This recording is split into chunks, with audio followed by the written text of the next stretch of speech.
are the Org.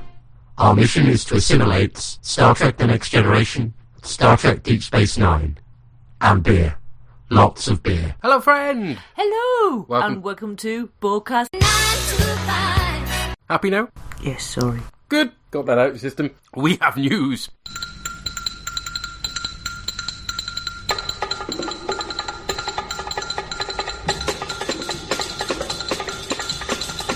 Boy, do we have news. Breaking news, literally, on the night of recording.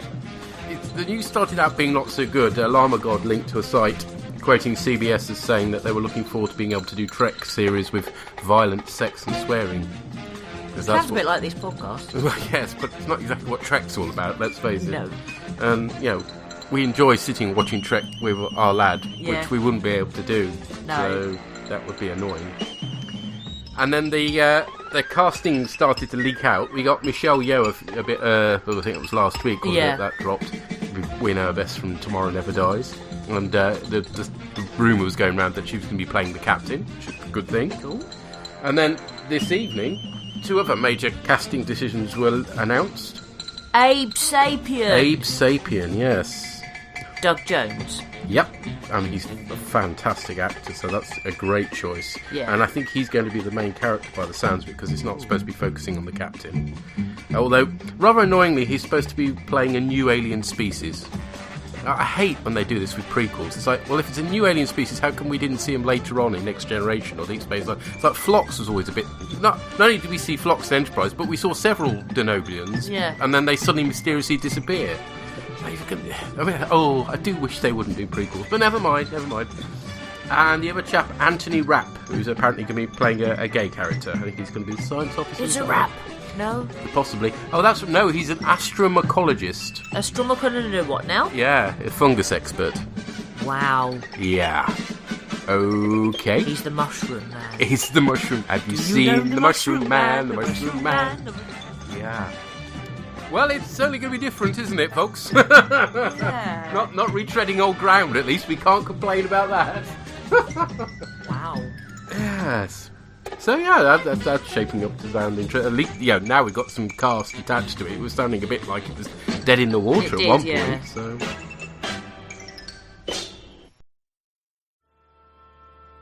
Some sad news as well. Ron Thornton, who did special effects, mainly on Voyager, actually, but also some on Deep Space Nine. He also worked on Babylon 5, Blake 7, and Doctor Who. He passed away, was it last week? End of last week? There's a Space Dock Jury special mini-sode went up on Sunday about that, where they talked with Lee Stringer, who knew him. So, yes, I'll leave them to do the obituary for him. Then, last time on Star Trek Deep Space Nine. We have some feedback from Argyle Smurf for Starship Down, which we covered last time. Hello there, Orgses and all. Damien the Argyle Smurf here to talk to you about Starship Down. And this was, largely because it's on the same VHS as Little Green Men, one of my most watched episodes of my youth, but again, one that I really loved.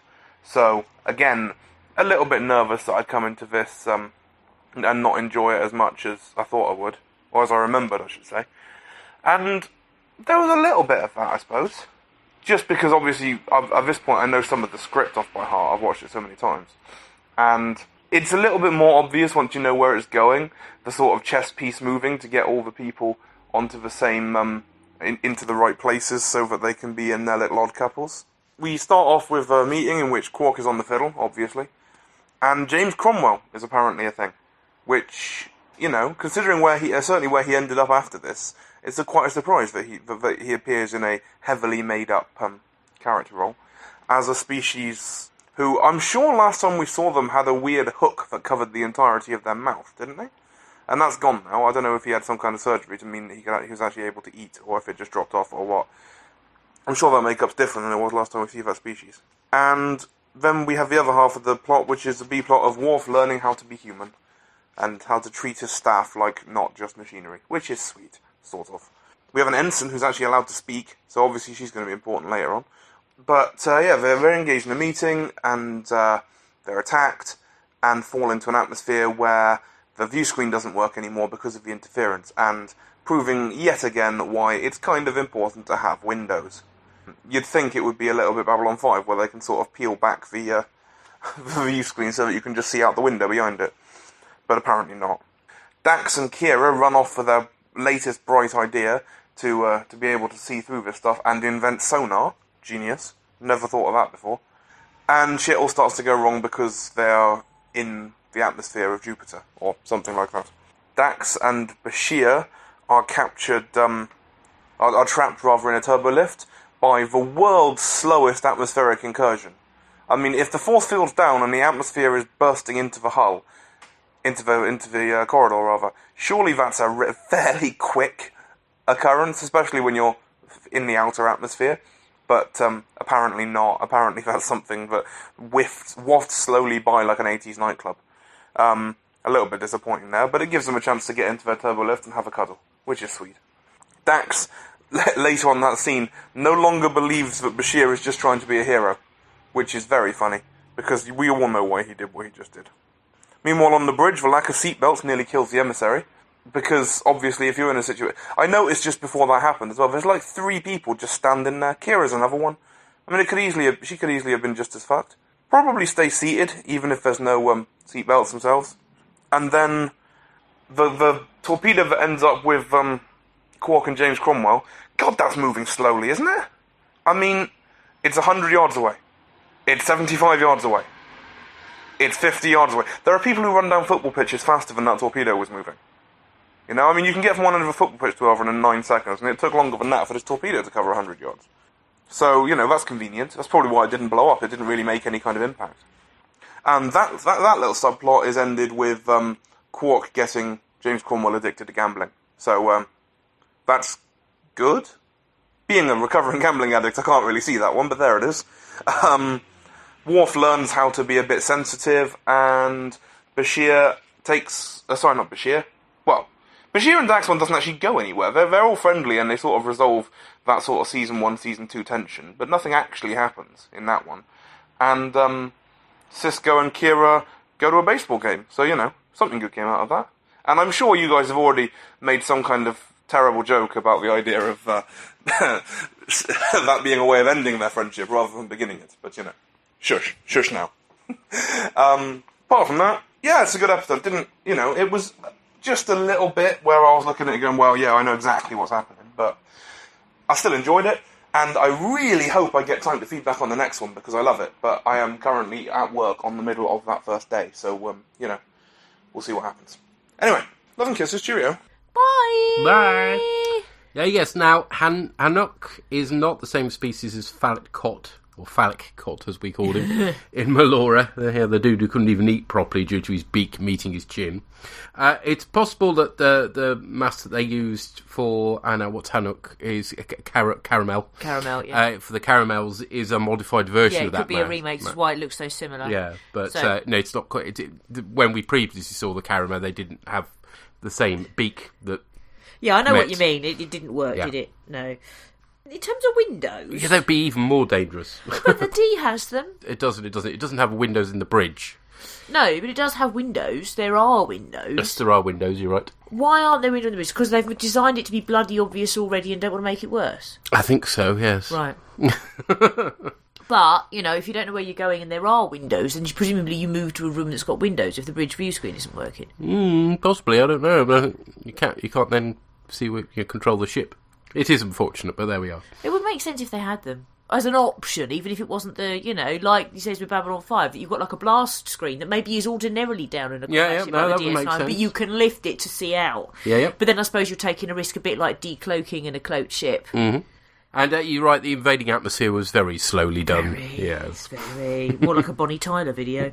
We also heard from Brian Leggett, or Leggett Brian, I should say. And he writes, just picking up on a little something Peter said when discussing Starship Down, and which also affects his other podcast. When referring to the USS Transformers arc going into the atmosphere of the gas giant, he said it would be well suited to the job and hinted it was because it had ablative armour.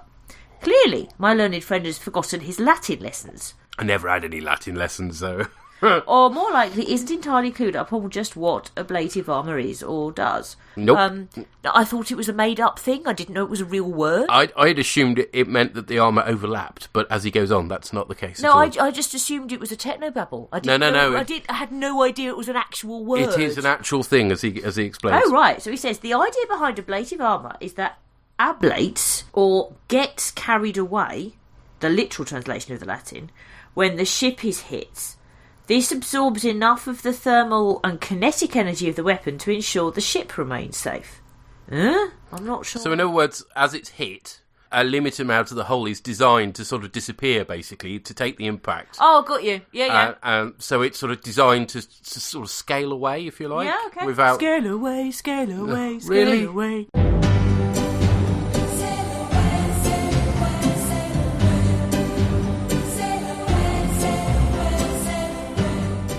Really? Without causing significant damage to the ship. Sorry. Carry on. Interrupting Lassie with Enya, sorry. Yeah. The major downside to both this and the present-day reactive armour is that any location hit will have the armour removed, and so subsequent hits to the same point will be no different to shooting at a standard starship hull. Unless, of course, it has a thicker hull as well. The long and short of it is that ablative armour would offer no extra protection against the crushing atmosphere than just a plain hull. So yeah, the bottom line is ablative didn't mean what I thought it meant, which was overlapping, I'd always assumed, but no, I've never done Latin, so I wouldn't know. Well, I just thought it was a technobabble word that meant super-duper armour you can do what the fuck you want with. Nope. Well, now we know. Thank you, sir. Thank you for our lesson. Shall we move on to the Sword of Kahless? If we must. We must, I believe, yes. It can unite an empire. And now it is time for us to reclaim what is ours. A weapon of legend. The Sword of Kahless. When its power seduces Worf, I hold it in my hands. Will he use it to lead his people? Its return would change Klingon history. Or destroy them. With the sword in my hand, I'll be leading the Empire. On the next Star Trek Deep Space Nine.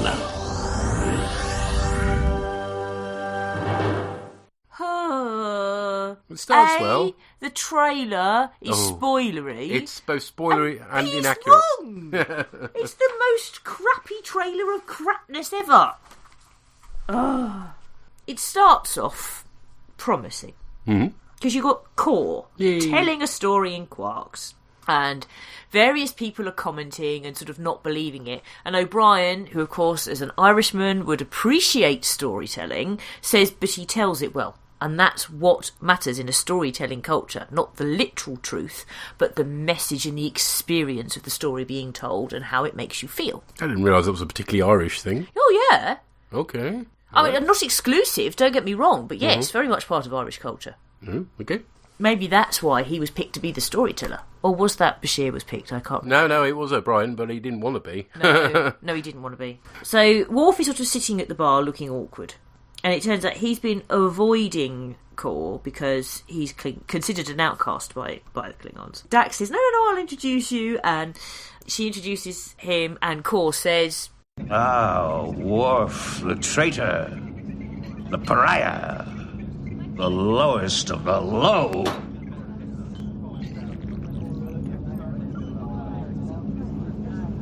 It's a pleasure to meet you. Any enemy of Gowron and the High Council is a friend of mine. This is a great honor. Oh, no doubt. And then Core starts telling the story of the quest he's going to go on, and Dax keeps trying to shut him up because he told her not to tell anybody. But after he's given every single bloody clue you could possibly imagine and Worf guesses, he's gone, he guessed! It would be hard not to in those circumstances. Yeah, Worf makes reference of Kirk as well, which is quite nice, so... Yeah. It's a cool callback. Yes, it's nice. And then Worf sort of invites himself along, and for a moment there's kind of like a pause. And then he's like, no, you can come along. Besides, it'll annoy Gowron. Because Core doesn't like Gowron. Because that's, it's logical. Because why Gowron is a politician and Core is a warrior. So it's logical. Even if Gowron hadn't started the war against Cardassia and everything else, it's logical that the two characters wouldn't like each other. Yep. And then Dax is like, my head is full of blood wine, and she's going to go. And Core's like, oh, I'll follow you when I finish my drink. And then empties another drink into his cup. Her drink, yeah. Yeah, nice. I like that. And then Core is very, very drunk. and gets attacked by a Lethian, and he's unconscious. Teaser. Yes, this is Return of the Lethians. This one's called Soto, and he's played by Tom Morga, who's been a regular stunt actor in Trek since he appeared as a Klingon in the motion picture. He's obviously pretty damn unrecognisable as per usual. He's normally under a ton of makeup. The Lethians were last seen in Distant Voices. The Bashir one. Yes.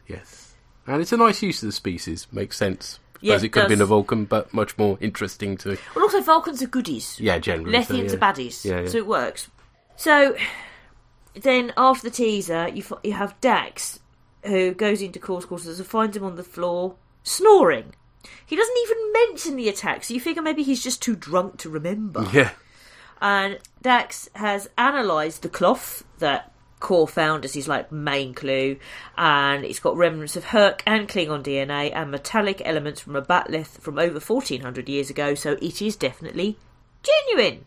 Yeah, we got a lot of mention of the Herc in this, who won't get mentioned again until Enterprise.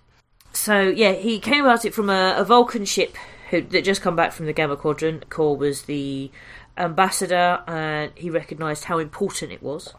And so he got it. And then you have... Now, you're going to have to correct me if I'm wrong, but it would appear that Dax and Worf are in Sisko's quarters while he's trimming his beard. Yes. Yeah, well, I'm not wrong. That is what they're... Yeah. Okay. Fine. He's using the same razor as Geordie did way back in Code of Honour. Yeah, you're thrilled now, aren't you? Considering it's just a wee blue box. Let's get anal about beard clippers. Let's not. No. I tell you what, though, if we were going to do that, I know what theme tune we'd use.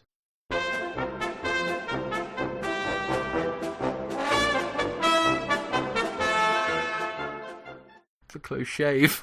Oh. Ooh, you're slow tonight. Anyway, they are not just letting Sisko know what's going on, but they're also asking permission to go along. Mm-hmm. And Sisko's fine, because he's like, yeah, if there were two Starfleet officers who could help find the sword and reunite the Empire, it would go a long way to patching up relations. Yeah, it's important he says that, because otherwise it's Dax and Worf going off on a jolly in their uniforms, using a runabout. Yeah. Whereas, actually, they are kind of doing their duty as Starfleet officers, because it's a public relations thing to try and improve things with the Klingons. Okay, that gets a pass, just. Well, the thing is, I think, because he says to Dax, I knew, old man. So in other words, he would have given Dax a pass anyway, potentially, just as vacation. Well, let's face it, I mean, we had that one at Tribunal when O'Brien went off with Keiko in a runabout. So, although admittedly they were in civvies that time. So I think it's more that he's asking Worf, why are you going along? Do you know what I mean? Because where Worf has got this dishonour, it could be making things worse, if that makes sense. And it's... From Sisko's point of view, it's not going to quite add up, but actually, diplomatically, there could be something here, kind of fits with why Worf's there in the first place, Makes sense. And then they're on the Rio Grande, and they're about to set off, and Core goes, no, this is dramatic, and he gives this speech. Ahead half... Wait. Let this moment be remembered. For on this day, we free Kur Dahar, master of the Klingons, Jadzia Dax, a joined trill of 7 lives, and Worf, son of Moog, and Thorn in Gowron's side. Together, stepped forth into the eye of destiny. Now? Now. Ahead half thrusters.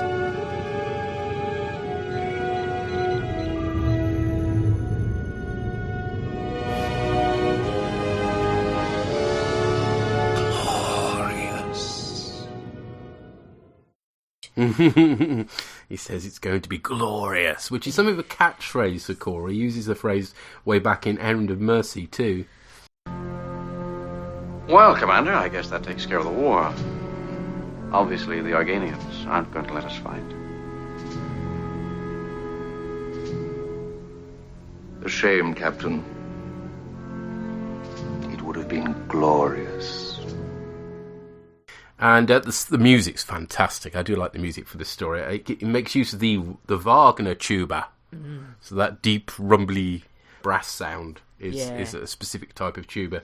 And it's slightly Lord of the Rings-ish, although this predates that, of course. Well, the music, yes, but a bit later on I'll come into more Lord of the Rings mythology, because that's... And of course Lord of the Rings draws from Wagner anyway, so it's, Yeah, it's kind of like the ring cycle, except it's the sword cycle. But yes. Yeah. But I like the fact that when Kor gives his speech, he actually names Worf son of Moog, because his name has been taken away from him by Gowron, and Kor here is making a point of using it. Yeah, I mean, it's good that they lay a basis that these two really get on, which is what makes what happens later on that much worse, really. Yeah, what happens later on is crap. I've got to rant about that. So. Yes, don't worry. Well, I'm with you on that, but we'll get there. We'll get there. It's still good at the moment. At the moment, yeah. So then Worf is getting in Dax's way, practising his Mok'Bara on the bridge, but he can't do it in the quarters because Kor is there napping, and she's like, I can hear his snoring. But she's glad that he's along anyway. And then Kor enters gargling. Yeah. And the sword is in a museum because the Herc just thought of it as a relic and something to display. And there's a force field around the chamber, and Dax is like, you never told me about the force field. And he was like, I knew you get past it. Which, on the one hand, it might seem a bit sort of, we'll worry about that when they get there, and a bit careless or negligent. But then when you think back to the one with the albino and the fact she used her science officer skills, in a way, it's more sort of like, no, I know you, you're cool, you'll do it. It's confidence in her. Yeah. Which I like. So they're down, they're trying to deal with the force field, and it's not working, so Worf suggests reversing the polarity of the neutron flow. And then, this is one of the things I don't quite get. They break the force field and the air is foul, because it hasn't been disturbed for hundreds of years, except it's been ransacked. Yeah. That doesn't work? Well, obviously, it has been disturbed in the last 1,000 years. It's just a very smelly place. Okay, that's just their assumption, is it smells so bad because they think because it's been undisturbed, but it turns out it has been. Okay. It turns out there's another force field, masked by a holographic projector. Only the Herc can enter, but they can fool the sensor into thinking that they're Herc using the DNA readings from the cloth. And there is the sword, the first ever Batleth. Kor is the first to hold it, and I like this. Worf says you should be the first to hold it. Yeah, that's nice as well. And the design is fantastic. It looks cool. It's recognisably a Batlev, but it looks ancient and gnarly. And it's got engravings all over it. Yeah, it does look cool. So after Kor has been the first to hold it, then it's Worf, and I really like the warmth between the two of them. And then we hear a noise, and it's Tyrell from the House of Doras, which is a callback to Silence the child or send him away. That's it, yes, last scene in Redemption Part 2. There he obviously was played by a younger actor. So, we're used to Klingons maturing really fast here, I guess. He's here played by Rick Pascaloni in one of his first acting roles. He was also in Nubita Blue and several CSIs as well. Oh, right. And he's here to steal the sword, not to give to the Emperor, but to become Emperor. And then Worf says, if he wants it, give it to him. So Kor smacks him with it. Yeah. Cue. Fight, fight, fight, fight, fight, fight! Yeah, awesome fight. And Dax is looking good in action again. Yeah. Director LeVar Burton. Oh! Christened Terry Farrell Action Barbie as a result of this story. Like that. Like it. And then, when they've got the sword, they've run off, they've reactivated the force field, and Tyrell can't get through. He has a tantrum. He obviously hasn't grown up that much. So there. Dax can't contact the ship to beam them away. There's a jamming signal. And then you have Kor saying that Tyrell should be dead. That Worf should have killed him in right. The fact he was a child didn't matter. It was his right of vengeance. He should have killed him. Should have made any difference. Yeah, this is where the episode starts going south, basically. And then Worf derides Kor for babbling when drunk. And then Dax berates Kor, who says Worf isn't a true Klingon. And it just... slows right down. You have a long cooking scene. It's like, woo. It's like Loki's staff, isn't it? In whichever... Yes, in the first Avengers, that was it. The difference is that the staff was from Loki. It was supposed to mess people up. Yes. Why would Kahless's Batleth do this? Well, that's the assumption you make, that's what's happening. But apparently the intention of the writers wasn't that the sword was somehow magically messing with their minds. But apparently it was just the concept of the power that the sword brings that was supposed to corrupt our heroes. Which is disappointing, because that doesn't really say much for our heroes, does it? We like to think that Worf is better than that, and Kor was a fun character and seemed to have honour until this. So, yeah. It doesn't make any sense. Because, No. I mean, it might make some sense if it was like Loki's staff and, it was inherent in the sword that it corrupted people, but that wasn't the intention. No, it was there supposedly to And it doesn't make any people. sense that these characters have been getting on so well up till now and have, faced adversity together against Tyrell, suddenly turn on each other. It's rubbish. Worf is not going to suddenly start dissing someone he hero worships. Yeah, no, it's madness. He starts acting completely out of character. And again, the only way to explain that is that the sword's affecting them. But apparently that's not what they were intending. Bizarre. And the thing is, all of this, it does a disservice to Worf both as a Deep Space Nine character and as a Next Gen character. Yeah, well, he'd grown so much in Next Gen. And, the one consistent characteristic of him in Next Gen, to the point where he accepted dishonour, was that he is unusually and properly honourable Klingon. But so is Core. And so is Core. That's why he doesn't get on with Garon. Yeah. It's just, doesn't rubbish. work at all. It's bollocks. So from here on inwards, it goes... The only bit that rang true to me, and even then I'm still not sure, but something you could see being said to Next Gen Worf, is when Worf objects to Core skewering meat with the sword. Possibly, because he's always been quite seriously minded, and also objecting to him exaggerating his stories. But it's not going to annoy him that much. Because it's part of Klingon culture. He's got to know they're all bloody made up. Yeah. Because that's the point. The point is about the greater truth the story tells and the emotions it invokes and the bonding experience of shared stories. Yep. It's only so-called Enlightenment Western human beings who think that truth is confined to facts. There's no reason why a Klingon would have that point of view. Even if he'd moved in a atheistic society. Because not all atheists think like that. So there's no logic. None at all. Oh, bollocks. Put it in the bin. Silence the sword or send it away. Or something. Sorry. Don't like it. The only thing I then say, because again I'm thinking that maybe the sword is the problem. One sword to rule them all, one sword to find them, one sword to bring them all in the darkness by them. Again, I mean, that was because the One Ring was made by Sauron and therefore was inherently corrupting. Yeah. Whereas Kahless is supposed to be he's supposed to be the honourable Klingon. Yeah. So why would his sword be corrupting? Well, we'll say it's supposedly not, but Doesn't work. Yes. No. Then there's a dead end / chasm and Core slips and Worf says there's a ledge and Core doesn't believe it, but there is one, but it wouldn't have supported his weight, and they argue over the sword, and it's like a fucking Disney movie. Well, they were supposed to be going for a Last Crusade vibe at this point, because, there's that bit right at the end with she's got to not grab for the Grail, otherwise she's going to fall and all that sort of business. So, it's echoes of that. Also, originally there were going to be loads of Raiders of the Lost Ark style traps that they had to overcome as they escaped, but they realised they didn't have the time to do that, so we lost out on that, unfortunately, which would have improved things a bit, because, I say, the second half is so dull in comparison to quite an exciting first half. Yeah.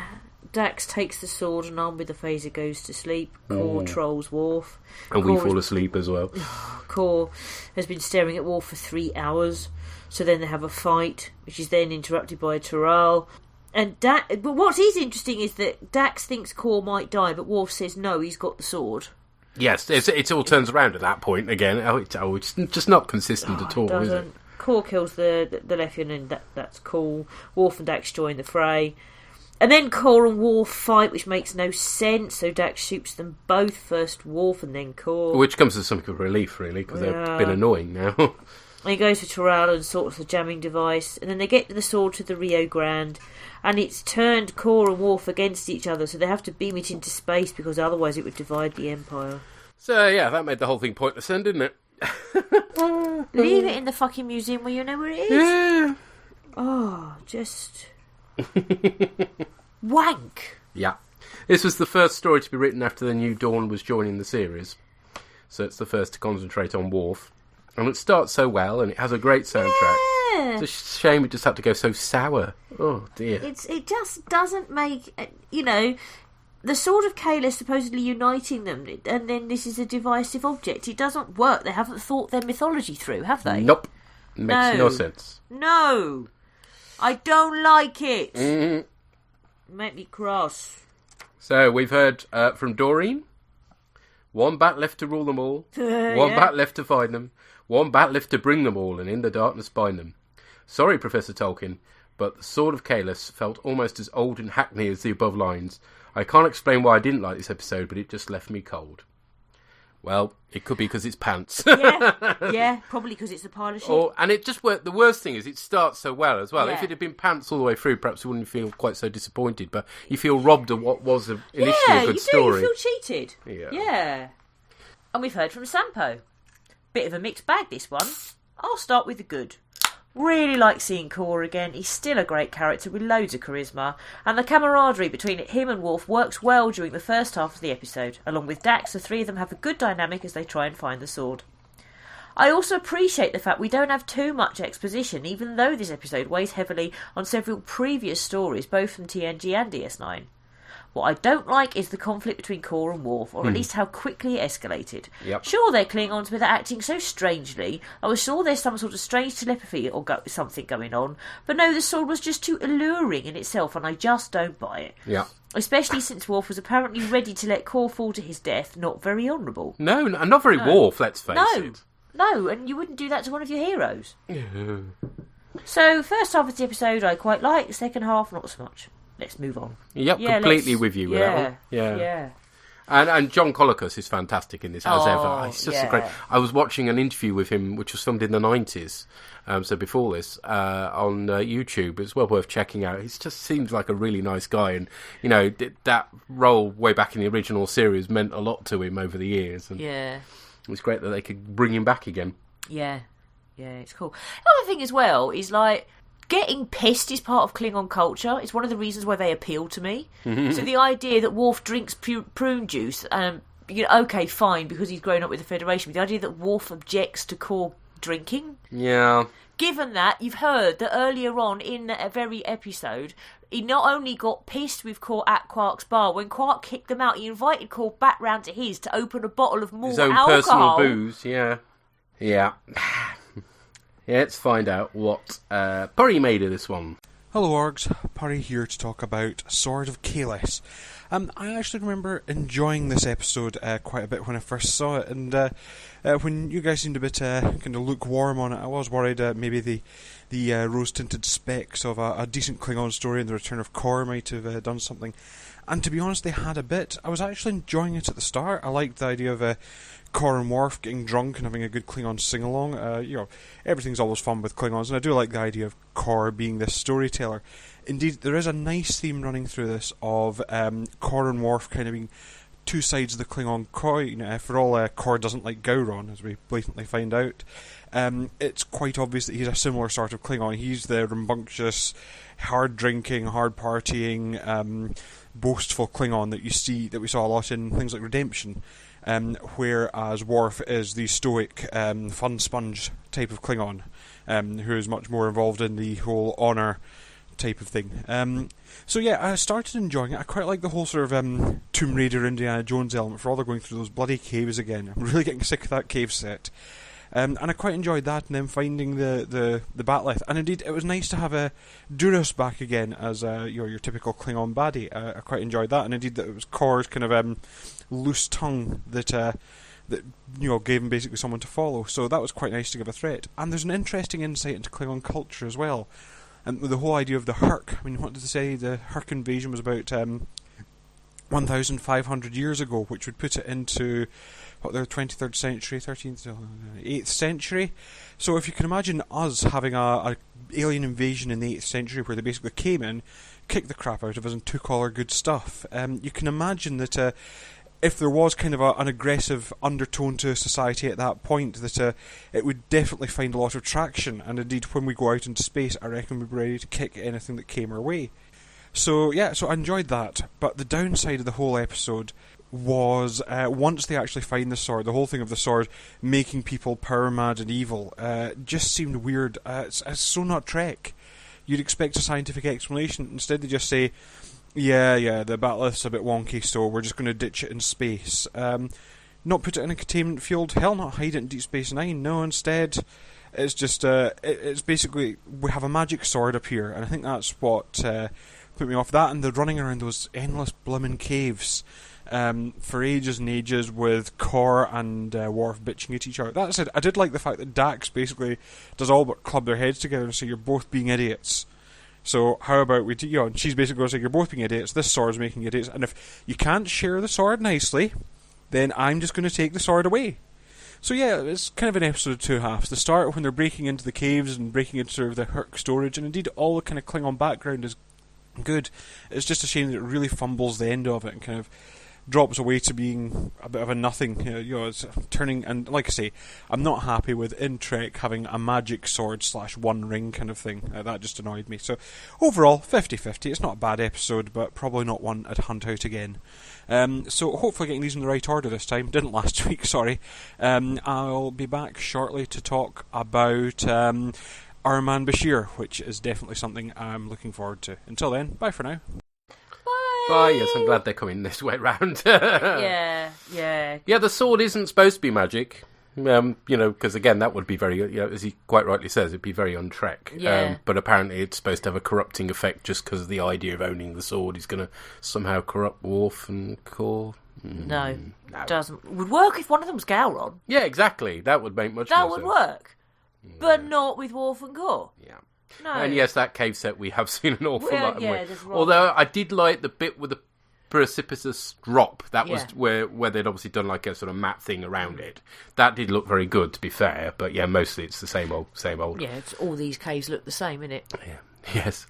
Worf is a fun sponge. I like that.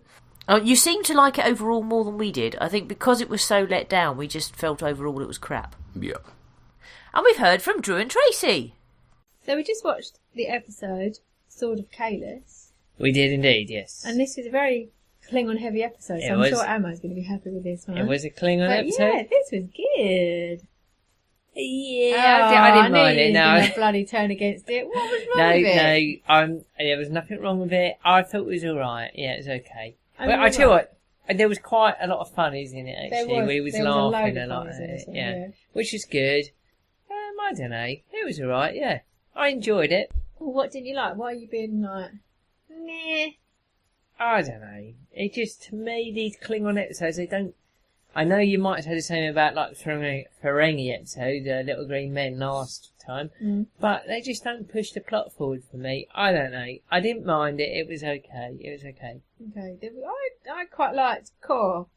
Yeah, I like Kor. I absolutely love these ones where they bring back the people from the original series, and Kor is an excellent Klingon. Didn't you? Yeah, to find out who he was, yeah, so that was a bit... Because I recognised him, I was like, yeah, that's the guy from it, old guy Spoltar from the original Battlestar Galactica. That's a little bit beyond me, but, Yep.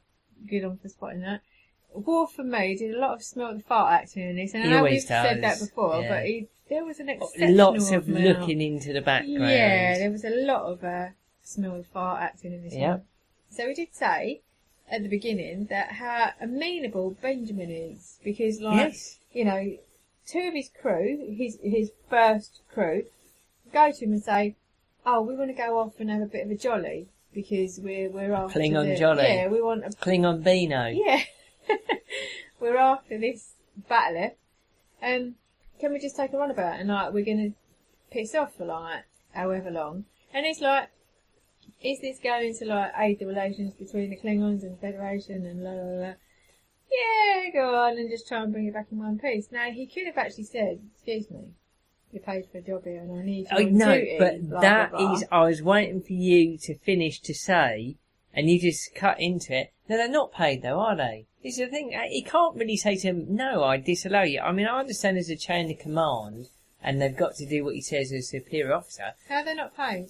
Because you don't get paid, yeah. There's no money in stuff. No, but they get fed and board, don't they? Yeah, I guess so. But they don't get paid, though. It's not like he can say, "Well, I'm going to give you the sack." And they go, "Okay, then." No, but it's almost like they're in the army, aren't they? They have duties to perform. If you want to progress and do good, you stick to it. But equally, they're not getting paid for it. They're doing it for the love of humanity or whatever, aren't they? They've got nowhere else to go, so they're on Deep Space Nine, and they're like, I'm going to be like Commander. It's not whatever. They haven't got nothing to do, but they're doing it because they want to do it, haven't they?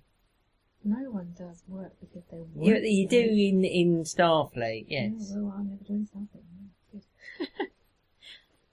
I really enjoyed this. Yeah, I know. Didn't. I did not enjoy it. I thought it was alright, yeah. For a Klingon episode, I enjoyed it. It was good. Yeah. I thought it was funny. Yeah, exactly. And it was interesting and good. I liked it. Yep, not bad at all. Yeah. Alright, should we leave it there? Yep. Coolio. Thank you, guys. Bye. Bye. They don't get paid, except maybe they do on Deep Space Nine. No, they don't. No, because, right, you have to pay for drinks at Quark's. There's obviously some arrangement, but that nobody pays for drinks at Quark's. The Federation don't pay for drinks at Quark's because the Federation don't have money, so they can't. So if they got the sack, they would then find themselves needing to pay for drinks at Quark's? I guess so, yeah. The Federation would no longer be standing their bills for them somehow. Yeah. Let's not dwell on it. Doesn't work. Okay. Core will return. You'll be pleased to hear. I don't know if it's a better story or not. I can't remember, but he will be back. I'll be back. Yes. Thanks, guys. Thank you. Alrighty. Let's move on to something rather better, shall we? Yeah. It's Our Man Bashir. You know his name. Bashir. Julian Bashir. You know his game. I'm a spy. But when Bashir's fantasy Charmed. crashes into reality, Whatever you do, don't end that program. the stakes of play become life and death. I don't have time for games. Diabolical. Visionary. On the next Star Trek Deep Space Nine. Not a bad trailer. No. And interestingly, we're covering this nearly 21 years to the day when it was broadcast in the States, which is quite a nice coincidence. Yeah. It opens with a fantastic stunt. An eye-patched man gets flung through a plate glass window by Julian dressed as James Bond. Yeah. In another clever effect, he sees the reflection of the man in a champagne bottle and then fires the cork at him, knocking him out. Now, it took 2 more days than usual to film this story due to the elaborate stunts like the ones on display here, so it's not all that surprising. No. He then snogs his pretty lady friend, but is interrupted by golf-clapping Garak. Yeah. Hooray! Apparently, we learn it's illegal to break into a holosuite program. I wonder why. Yeah. Garak manages to talk himself into staying, though, and utters the cliched, "What could possibly go wrong?" It's like, oh, really? Really? You're going for that? The producers were cautious about having a very next-generation holodeck gone wrong type episode, but felt the use of the transporters made it different enough to justify. Yeah. The fact that it's quite fun actually makes up for any problems reservations we may have. We meet Bashir's valet. Mona loves it. Garak realises he joined the wrong intelligence service. It's clearly Bond. Yes. Down to the fact that he's working for British intelligence. And he's a jet setter. Yeah, it's just completely right. In echoes of Next Generation's troubles with the estate of Sir Arthur Conan Doyle, the showmakers got an angry letter from MGM after this aired for some reason. Yeah. I can't think why. Didn't it come out at the same time as GoldenEye? It did much? Indeed, just as the Bond franchise was being revitalised by the very successful GoldenEye. So they would have been really sensitive, wouldn't they? Yes, this is Trek surfing the wave. Yeah. It's also supposedly homaging The Man from U.N.C.L.E. and other similar series, but I'm not sure that would stand up in court particularly. No. Then we get the Orinoco.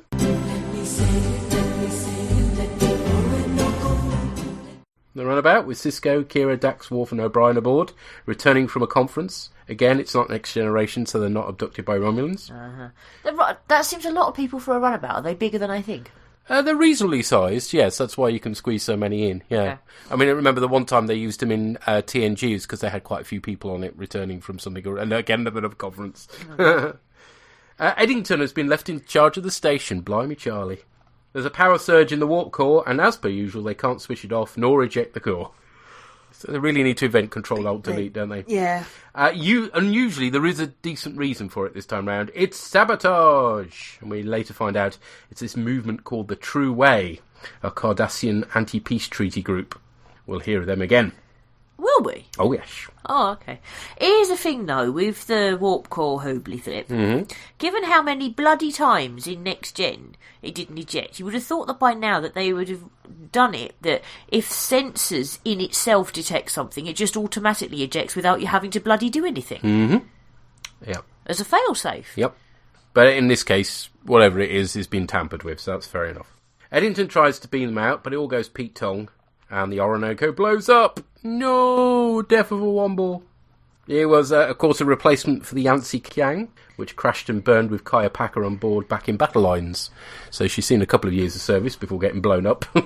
So what river's the next one named after? I don't know. I was trying to find out in memory after what the replacement was, but it wasn't telling me, so we shall have to try and keep tabs. Okay. The cruise patterns have been stored in the transporter buffer, but they can't beam them up due to the transporter being damaged in the explosion. Well, obviously the one on the runabout has been, but why is the station one not working? Anyway, let's not worry about that. The only place they can save the patterns are in the station's memory, but now they can't find where they've been stored. Garak is now sporting a horrible tweed jacket and polo neck. Oh, it's awful. The colours clash. It just looks terrible. It's in keeping for the sort of period, though. But you see what looks like a Cardassian comm badge on his polo neck underneath his jacket. It's some sort of a brooch thing he's wearing. Yes, I don't think it is supposed to be because the Cardassian logo thing is much bigger than that. So, curious. We get to meet Anastasia Komononov. Yeah, come on and off. Yes. Yeah, we got it. Yes. Don't worry. KGB. But thanks to the transporter mishap, she's played by Kira with an outrageous accent. Oh, yeah. Nana Visitor loved playing this part, needless to say. Yeah. Bashir and Garak fairly quickly twig all is not well, thankfully, and the programme won't save. The Doctor hails ops and Eddington fills him in. Komononov explains the plot of the programme, which is your typical Bond setup with an evil genius, Dr. Noah, threatening to flood the world with an earthquake ray thing. They need to find the kidnapped seismologist Dr. Honeybear, who is played by Dax in Sexy Specs. Oh yeah. Mona turns up dead. Enter 3 goons, one of whom is the eye patch wearing O'Brien, playing the part of Falcon. His eye patch has a falcon on it. Do you see? You see how they did that? That's subtle, isn't it? Yeah, because falcons always have only one eye. Not. Just made me think of Alan Partridge Alpha Papa, though. Yes. Anastasia asks for one last snog with Bashir. Visitor and Siddig had not long become an item, so this was quite a nice opportunity for them to have a bit on-screen kissing. He grabs their earring, which turns out to be a flash bomb, enabling them to overcome the goons. Garak ends up bleeding, proving the holosuite safeties are off. What a surprise. Do they ever work? The thing is as well, though, the idea you can interact with a hologram, fine, but the idea that the safeties are off and so it can hurt you, just no. I know they sometimes make a point of saying, with the safeties off, even a holographic bullet can kill, but it never makes any fucking sense as to why that would be. Bashir stops Anastasia killing Falcon, in case O'Brien's pattern gets lost. But predictably Garak objects, looking out for his own safety as ever. Yep. Real spies have to make hard choices, he makes the point. Rom opens up the holosuite's guts, which we find are held together by kitchen implements. I know, it's so funny. Because Quark won't spend money on parts. Eddington discovers that it's only their crewmates' bodies that are stored in the holosuites. Their neural patterns are taking up the rest of the computer storage on the station, which is why all the lights are out. Turning up at a casino, our heroes find Worf playing Duchamp, Noah's associate. Dawn does a lot of cigar acting, it has to be said, then knocks them out with a trick stoogie. They awake to find themselves in Dr. Noah's secret Himalayan base, and of course he's played by Cisco. Oh, Avery Brooks chewing the scenery. Properly, but on a par with a Bond villain, it totally fits. And in true Bond villain form, he explains his plan. Yeah, to flood the globe with his lasers, which he and Falcon tire Bashir and Garak to. Bashir escapes by chatting up Honeybear, disgusting Garak. Yeah. Kiss the girl, get the key. They never taught me that in the Obsidian Order. And then we get a very Bond-like version of the Deep Space Nine theme playing as they escape. I like that. Cool.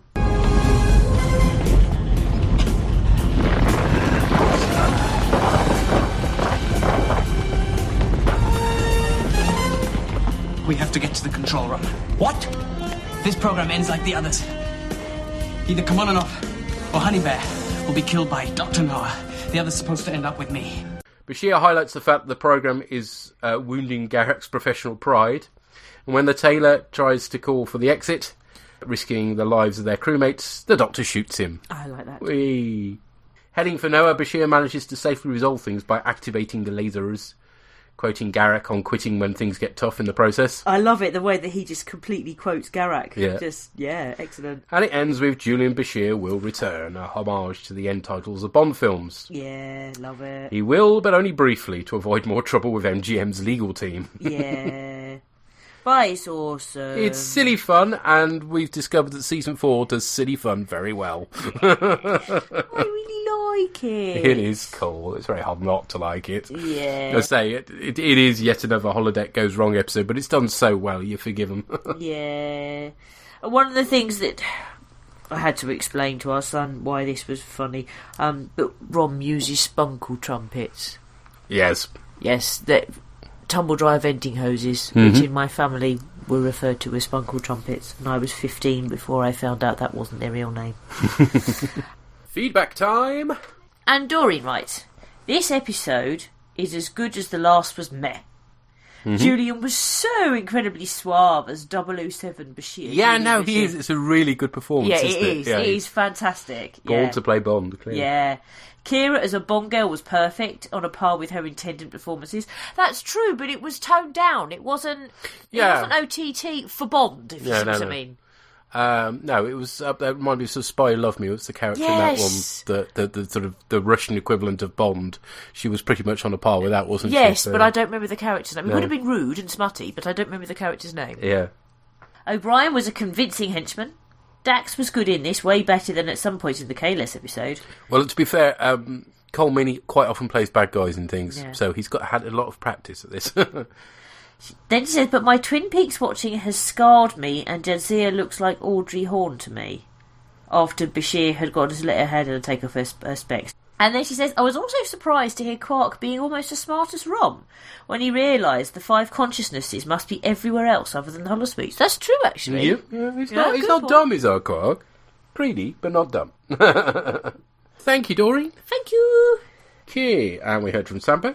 I'm tempted to write stupid fun, but fun again. But this episode is not quite as much out there as Little Green Men from last week.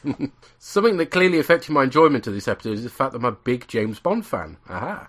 All the cheesy cliches from the Roger Moore era were very strongly present in this episode, and the episode gets away with it because they all occur within a holosuite program. Yeah. I really enjoyed it all. How can you not love a bad guy called Dr. Noah? Yeah. Who has an earthquake machine and he plans to flood the entire world. Yeah. Speaking of cliches, in the first 5 minutes of the episode, we have a warp core breach, transporter accident, and a holosuite going haywire. You sure we're not watching TNG? I do give the episode some slack, since at least the holosuite is part of the solution, not the problem. Yeah. And as a programmer, I actually see the logic in the situation. And of course, we get to enjoy the dual act of Bashir and Garak for almost the whole episode. Yeah. I can totally see Bashir getting into the whole James Bond shtick. Yeah. And Garak actually being a spy and pointing out all the absurdities of the scenario works very well. Yes, it does. Andrew Robinson, yet again, fantastic in Yeah. this. It's funny, you can watch him, if he's not front and centre, you see him in the background, he's always doing stuff. Yeah. It's interesting, he's giving Kira the eye or whatever. It's fascinating to watch him work.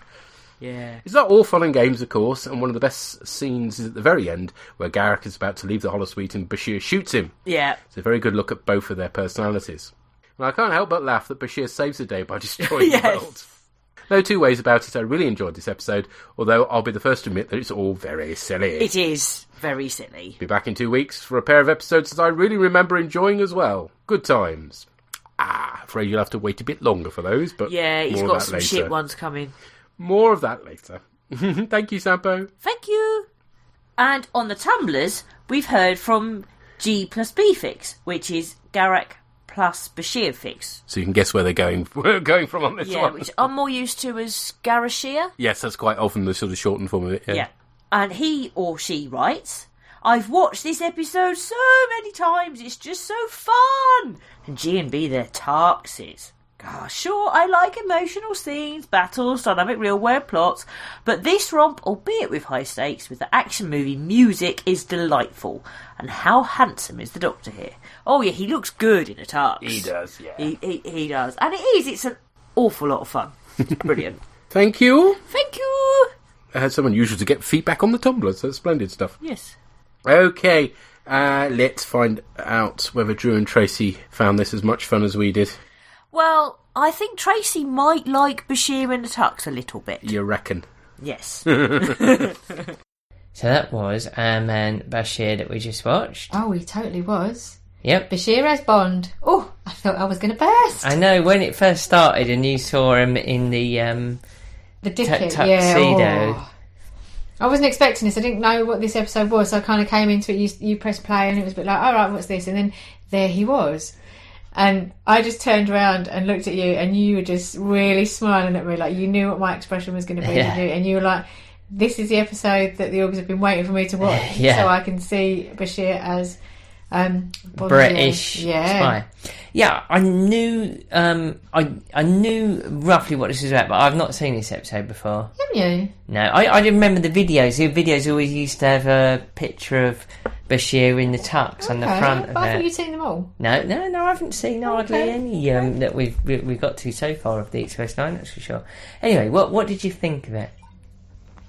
I did say to you as the episode ended, this was El Formaggio. It was just really cheesy. It was. It was obviously they were trying to have a Bond spin on it, but for me it was more Austin Powers. Yeah, I it thought really that was Austin Powers, especially when when they were chained to the reactor laser. thing. Yeah, and every time they did say laser, I just kept hearing in my head laser.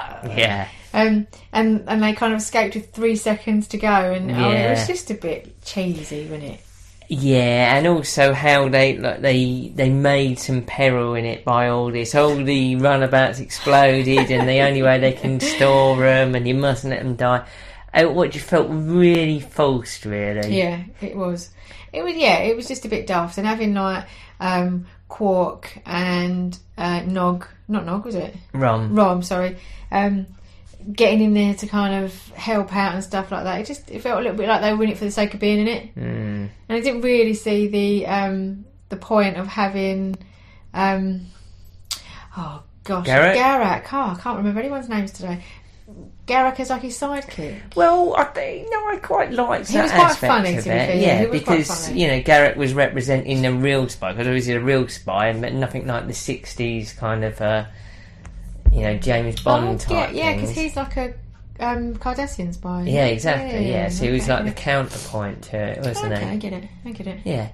I think it was a fun episode, but I do agree with you. I think it was just a little bit too cheesy to kind of like take seriously.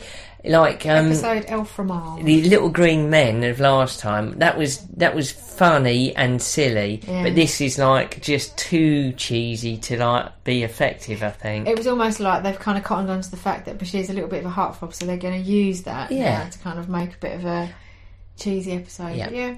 I think enjoyable. I enjoyed watching it. I'm glad we've seen it now, but I don't think it's one that you'd want to return to, is it? If it was on like TV, you wouldn't turn it off because you think, this is a bit of a silly episode, but you wouldn't refer to this for any kind of as one of the greats. Any like if you wanted to look up some technical episode or anything like that, you just wouldn't do it. I liked it. It was alright. Yeah, it was all right. Some fun. Yes, Let's definitely. have the next one then. Okay. All right. Talk to you later. Bye. Bye. Now you see, you're saying you won't return to it, but Tracy, I bet when you're on your own, you do. I could return to this any number of times, and not just because of Alexander Siddig in the tux.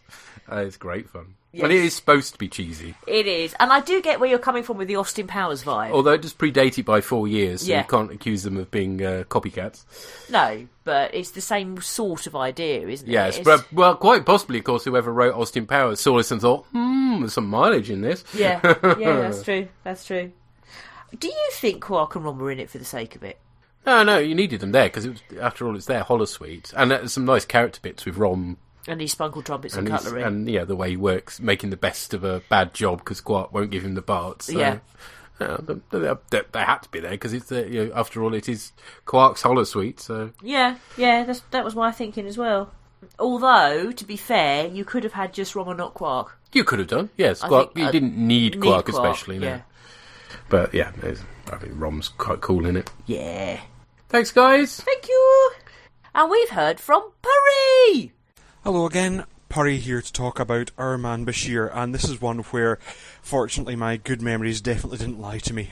This is an absolute joy. Basically, holodeck goes wrong, which is a TNG staple, but I thought it was done quite well. Indeed, I actually quite like the conceit that they beamed everyone up. No one remembered Scotty's trick with the transporter to keep everyone in the pattern buffer. So they basically blank most of the station's memory to store the entire bridge crew's forms and memories.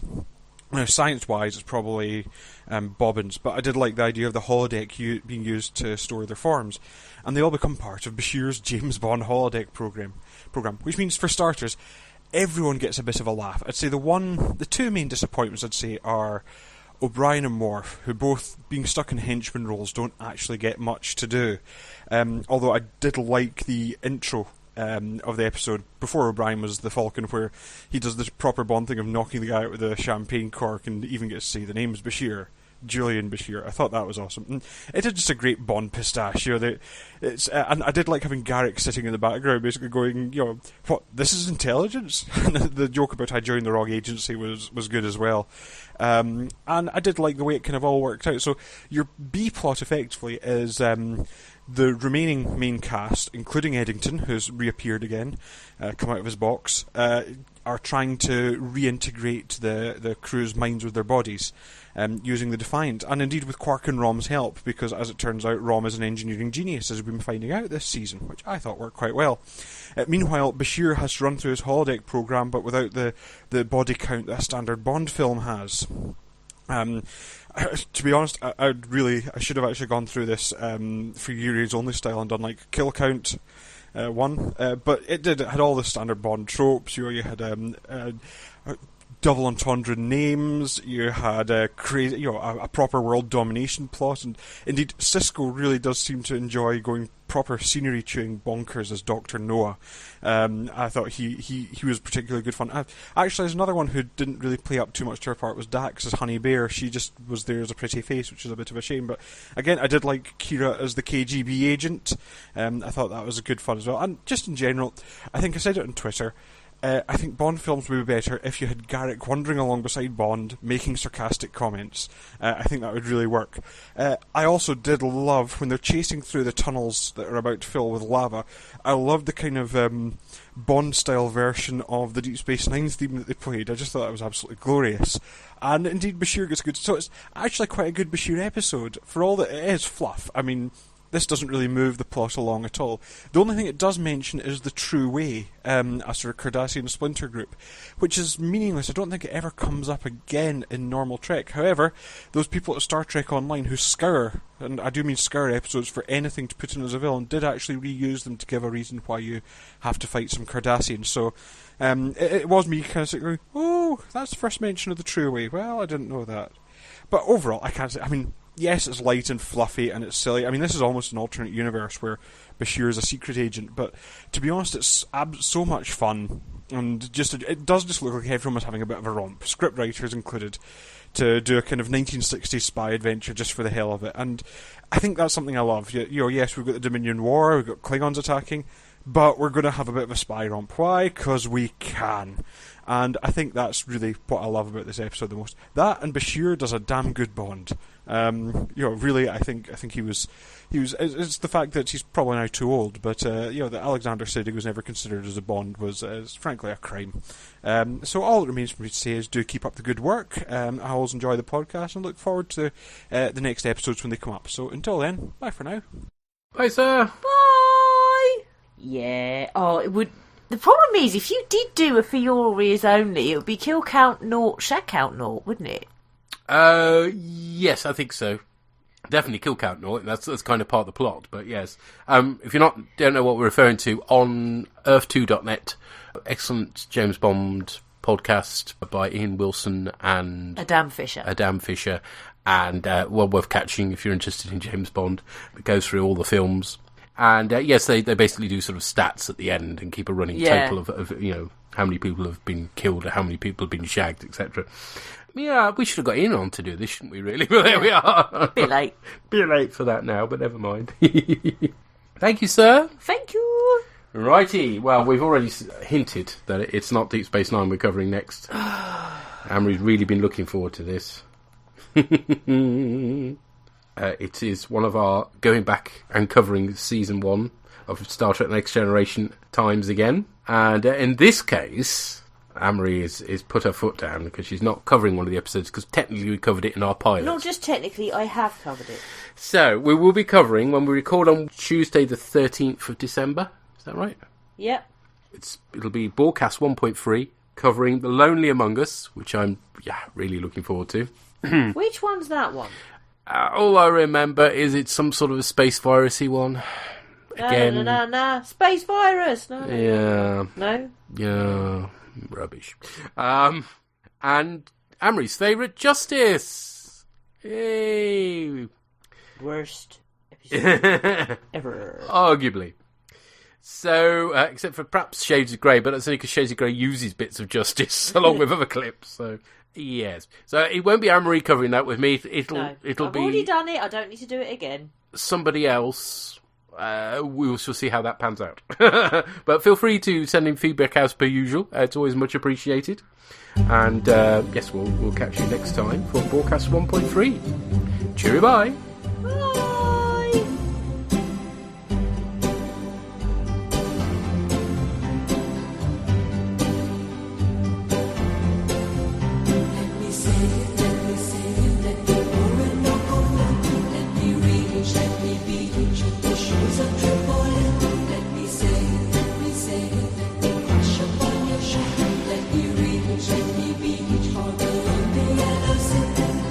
The bOrgCast is brought to you by the lovely people at GeekPlanetOnline.com. All music referenced is for illustrative purposes only, and no copyright infringement is intended. The music at the beginning of this podcast was produced by the 86th Floor on YouTube and is used with their kind permission. To contact us, you can use the forums at GeekPlanetOnline.com. Visit our Tumblr site at bOrgCast.tumblr.com, where you'll find images accompanying the episodes discussed in this cast. Send email messages or MP3s to BORGCast@GeekPlanetOnline.com. Or you can contact us via Twitter on rev_org or bOrgCastAmmo. Hashtag bOrgCast.